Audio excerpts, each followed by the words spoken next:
screen capturing tools. So here we go. These are just some practice problems coming straight out of chapter 3, starting on page 83 and going all the way over to page 85. And what I suggest you do is, as we're working through these, just kind of, pause it when you need to, work things out on your own and then hit play to see how they actually get worked out. But to start off, okay, what is the mass in grams of this 2.25 moles of iron? So we start out, whenever you start out these stoichiometries, remember you start with the number that you were given. So in this particular case, we were given 2.25 moles of iron. And because it asked for our answer in grams, we use the molar mass because it's the molar mass that relates grams and moles. And the molar mass of iron is 55.85 grams per mole. And because it's moles that we're wanting to cancel out, it's moles that we have in the top first block, basically, of our little stoichiometry thing, we want to keep this number just like this. So we're going to put 55.85 grams on top and 1 mole on bottom. And again, the reason that we do this is because whatever we have on top can be canceled out by that same thing on bottom. So we have moles on top, moles on bottom. And then you plug this into your nifty little calculator and you get incorrect sig figs 126 grams of iron. And again, the reason that it's 3 sig figs is because looking at the two numbers that we had plugged into our calculation, 2.25 has 3 sig figs, 55.85 has 4 sig figs, and so our final answer can have only 3 sig figs. And also, if you have a problem leaving this first little block empty, you can always just put a 1 in there if that makes you feel better. And the reason that we multiplied is because these guys are right next to each other. We ended up canceling everything out on the bottom, leaving behind only 1s, so we didn't have anything to divide by. So one more example of this. What is the mass in grams of 0.0135 moles of sodium? So again, we start with what we were given.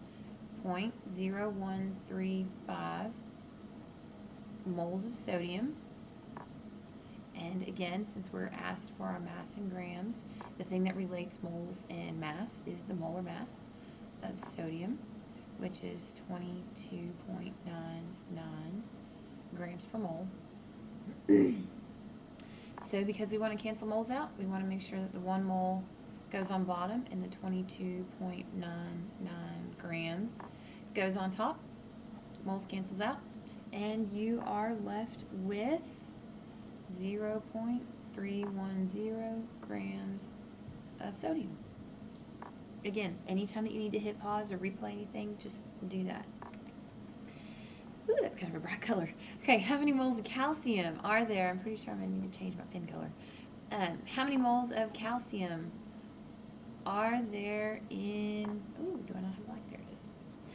5 grams of calcium. So now we're starting with mass. So the 5 grams of calcium goes in first. What goes in this first block right here is always what's given. So whatever's given in the question is going to go right here. Again, we're using the molar mass because we're still asked to relate moles and grams. So the molar mass of calcium is 40.08 grams per mole. But this time we have grams on top. So we want grams to be on the bottom here in our next block. So that's going to be the 40.08 grams on the bottom and the 1 mole on top. And this cancels out our grams and leaves behind our moles of calcium, which is what the question asked for. So now instead of multiplying, we're going to be dividing because we have 5 on top and 40 on bottom. And so you work that out, 5 divided by 40, and you get 0.125 moles of calcium. Moving on to the next one, how many moles of gold are there in that many grams of gold? So let me switch my pen back to white. So again, just start with what you were given. So this 3.60, and I'm just going to put the E -10, since I know I'm going to be entering this into the calculator. I'm going to put in exactly what I'm going to enter. So grams of gold. Now I know it's misleading. As soon as you see this scientific notation stuff, you're going to think, oh, I get to use my 6.02 times 10 to the 23rd. But you got to remember, 6.02 times 10 to the 23rd is only for atoms. We are still dealing with grams and moles. So we're going to deal with, again, the molar mass, of gold, which is, one I don't have memorized, 196.97 grams per mole. But yet again, we've got grams on top, so this grams needs to go on the bottom so that we can cancel it out. So the 196.97 grams goes on bottom, our 1 mole goes on top. Grams cancel out, we are left with moles of gold. And we plug this into our nifty little calculator, and we are going to get, incorrect sig figs, 1.83 times 10 to the negative 12, and this unit is moles of gold. Getting away from grams for a minute and moving on to atoms.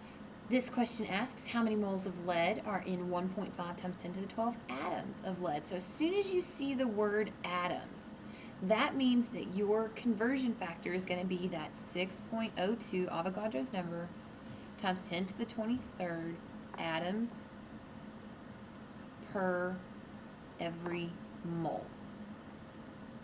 So starting again with the number that we were given, this 1.5 E12 atoms. There really is an abbreviation for atoms. It just spell it out. Of lead, and to figure out how many moles that is, we're going to use our conversion factor from right up here. But because we started out with atoms on top, we're actually going to want to flip this and put the atoms on bottom. And the 6.02 goes with it. So 6.02 E23 atoms to every 1 mole. And I don't know why they had to abbreviate mole just by taking the E off. That seems a little unnecessary to me, but we all do it, so hey. And you plug that in, and you end up with, incorrect sig figs as always, 2.49 times 10 to the negative 12 moles, oh, that's a P, of lead. Now go in the other direction, starting with a number of moles and working our way to how many atoms. Again, anytime you see that you're dealing with atoms, you know that you're going to have 6.02 times 10 to the 23rd in there somewhere. So starting with the number that was given to us, 2.75 moles of aluminum, and we want to know how many atoms are in that. So since we're using this as our conversion factor, atoms per mole, and we have moles on top here, that means we want moles on bottom in our next block, and 6.02 E23 atoms goes in the top.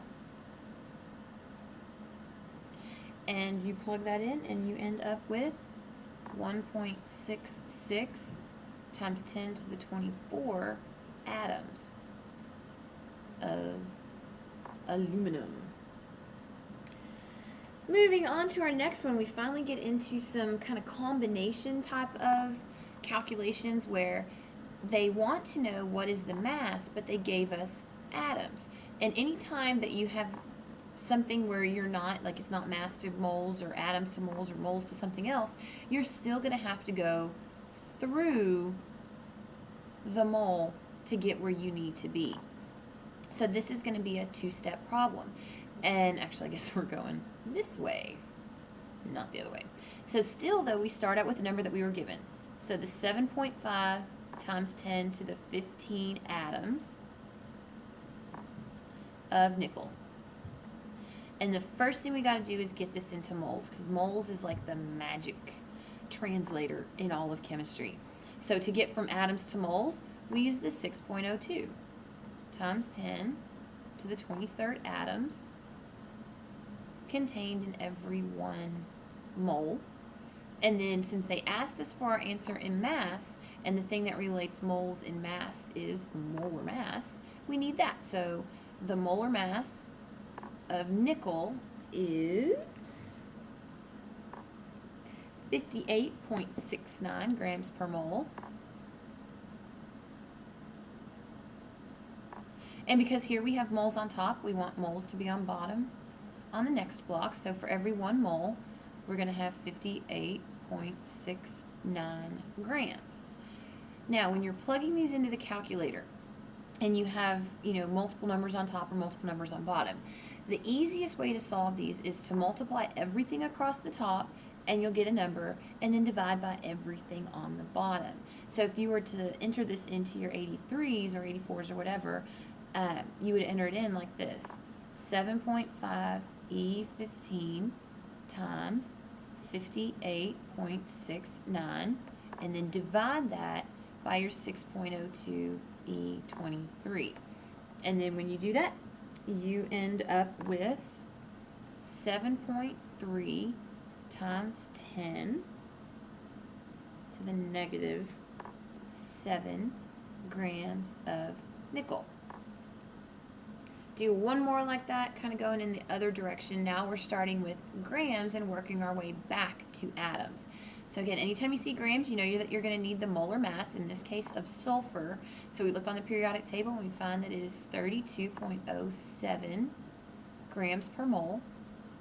And then the other thing you need, since we are going to be eventually dealing with atoms, is the 6.02 times 10 to the 23rd, Avogadro's number. We still, though, start with the number that we were given in the question. So 4 grams of sulfur. First, we convert that to the ultimate translator, the mole. And since we got grams on top, then we're going to want to have the grams on bottom in the next block. So 32.07 grams goes on bottom. 1 mole goes on top. And now to convert to atoms, we want moles on top here, so mole goes on bottom in the next block, and that's 6.02 times 10 to the 23rd atoms goes on top. Again, plug this into your calculator, multiply all across the top, and then divide by what's on the bottom. So you'll enter it in as 4 times 6.02 E23 divided by 32.07. If you're having a hard time finding that E button, remember you hit the little yellow second square, and then you hit the little comma, and you'll see it says right above it EE. That's the E that we're looking for. You don't have to put it in twice. You don't need to have 2 E's. You just need the 1 E. But for some reason they decided to put 2 E's there to symbolize it. So you plug all this into the calculator and you get out an answer that says 7.51 times 10 to the 22nd atoms of sulfur. Last example problem that we're going to work through is just a little bit different. We're starting with a mass of aluminum, and we want to know what would be the mass of the same number of atoms of gold. So first we got to figure out, well, how many atoms of aluminum is this? And one thing I'm going to point out before we even get started is that a mole of any element has 6.02 times 10 to the 23rd atoms. So actually, we don't have to convert the amount of aluminum all the way to atoms. We can just convert this mass of aluminum into moles and say, well, if we have the same number of atoms of aluminum and gold, the same thing as saying we have the same number of moles of aluminum and gold, and it'll just save us one step, which is always nice. So again, just start with the number that you're given, the 9.0 grams of aluminum, and we're going to convert this all the way to gold. So since we have mass of aluminum, that means we're going to need the molar mass of aluminum from the periodic table, and that number is 26.98 grams per mole. And because we're going to be ending in the mass of gold, we're also going to need the molar mass of gold, which, as we saw before, is 196.97 grams per mole. We'll use that in just a second. So starting with our molar mass of aluminum, to convert from grams of aluminum to moles of aluminum, we're going to put our grams on the bottom, since we started out with grams on top. So 26.98 grams of aluminum goes on bottom, and 1 mole of aluminum goes on top. Now here's where the part comes in of same number of atoms. This means that for every 1 atom of aluminum, we're going to have 1 atom of gold. Or you can also say for every 1 mole of aluminum, we have 1 mole of gold, which is what we're going to put right here to convert directly from aluminum to gold. So since we have moles of aluminum in the top, we want moles of aluminum on the bottom, and because the question said same number of atoms, that means for every 1 mole of aluminum, we're going to have 1 mole of gold. And I know you might be looking at this step going, hey, wait a minute, this is just 1 over 1. Mathematically, this step isn't necessary. Numerically, yeah, you're right, this step isn't necessary, but it is necessary for this right here, because it's this step where we convert from aluminum to gold. So it is necessary chemically speaking, not numerically, but chemically. And then in our next block, since the question asked for a mass of gold, this is where the molar mass of gold comes in. Since we got moles on gold on top here, we want 1 mole of gold on bottom in this block, and then our mass goes on top, so the 196.97 grams. And then to plug this into the calculator, you would just take 9 times 196.97 and then divide that by 26.98. This is how you would enter it into the calculator. And you would end up with 66 whopping grams of gold. So hopefully you got everything. I know it went fast, but that you guys can, pause it and stop it and start it and, whatever. And if you do have questions, of course, I'm always available for tutoring in the mornings. And that is pretty much all I have to say about that.